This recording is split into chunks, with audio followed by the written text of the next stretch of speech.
اب یہ تینوں باتیں جو ہم نے تصوف کی تعریف میں کی ہیں، یہ تینوں باتیں قرآن کریم میں ہیں۔ قرآن کریم میں اللہ رب العزت نے قسمیں اٹھائی ہیں اور 11 قسمیں اٹھائی ہیں۔ والشمس وضحاها والقمر اذا تلاها والنہار اذا جلاها واللیل اذا یغشاها والسماء وما بناها والارض وما طحاها والنفس وما سواها، 11 قسمیں۔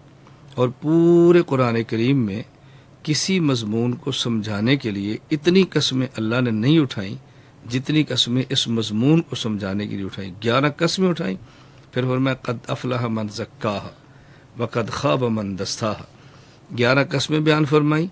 فالہمہا فجورہا وتقواہا، آدمی کے اندر اللہ نے گناہ کرنے کی صلاحیت بھی رکھی ہے جسے فجور کہتے ہیں، اور گناہ کو کنٹرول کرنے کی طاقت بھی رکھی ہے جسے تقویٰ کہتے ہیں۔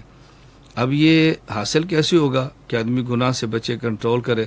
فرمایا قد افلح من زکاہا وقد خاب من دستاہا۔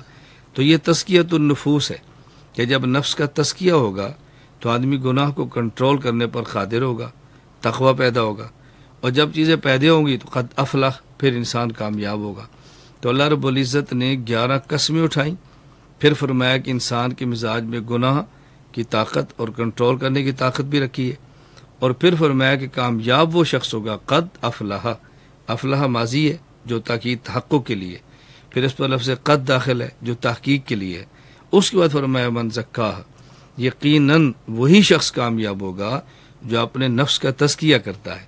تو تصوف کی تعریف میں پہلی چیز ہے تزکیۃ النفوس۔ تو تزکیہ نفس کتنا ضروری ہے کہ اللہ اس کے لیے 11 قسمیں اٹھا رہے ہیں کہ اس کو ٹھیک کرو گے، تزکیہ نفوس کا ہوگا تو پھر تمہاری کامیابی ہے، پھر تم کامیاب ہوگے۔